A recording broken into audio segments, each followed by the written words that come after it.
La doctrine de la CNCC.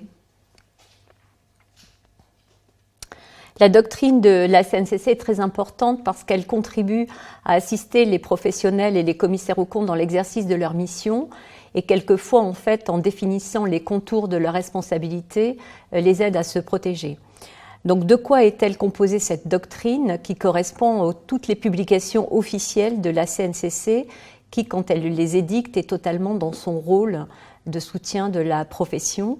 Cette doctrine est préparée par les différentes commissions qui existent au sein de la compagnie, ainsi qu'avec l'aide des permanents. Donc, elles font intervenir évidemment des experts et des élus. Et je l'ai présenté dans le cadre de la présentation de la CNCC. Elles correspondent à des commissions qui peuvent être spécialisées par secteur, des associations, le secteur bancaire, le section assurance, le secteur public, la santé.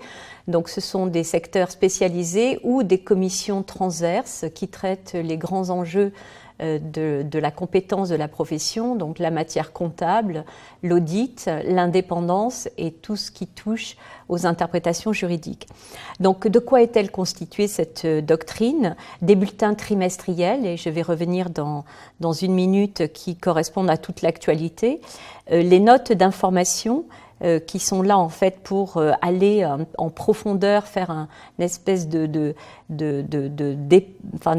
voyage en profondeur pour expliquer la façon dont on applique les textes, les packs et les outils, puisqu'il est important dans le cadre du rôle de la compagnie qui est animer cette profession et faciliter l'exercice de la profession, il est important de mutualiser les efforts en ayant des points de développement au niveau central et ensuite le diffuser auprès des professionnels, mais également des guides professionnels et des avis techniques, par exemple des guides sur les apports, les fusions, un guide spécifique pour le secteur associatif, un guide sur l'évaluation.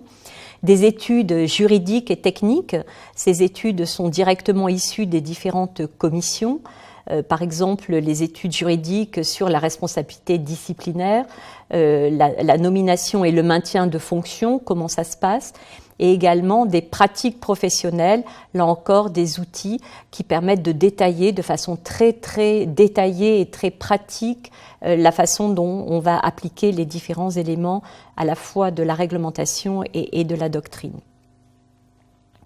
Donc si on fait un focus sur les notes d'information, il y en a aujourd'hui 18.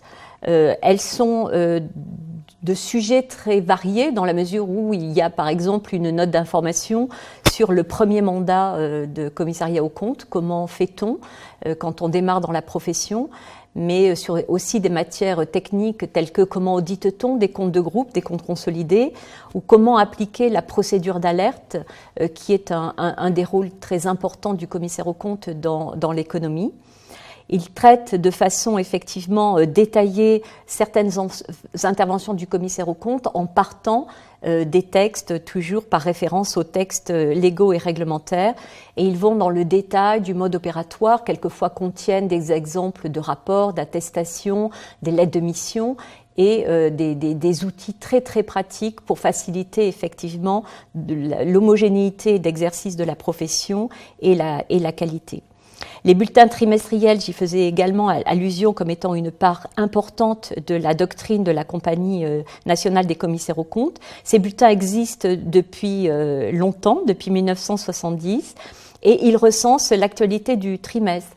On a fait une nouvelle norme d'exercice professionnel, elle est mentionnée, explicitée.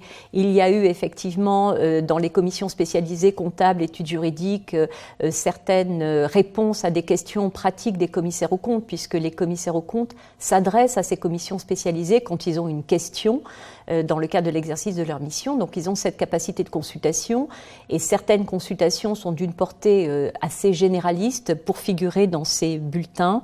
Il y a des éléments de jurisprudence nouveaux, ils sont mentionnés. Donc c'est véritablement une bible d'informations qui est accessible évidemment en étant téléchargeable sur le portail de la CNCC.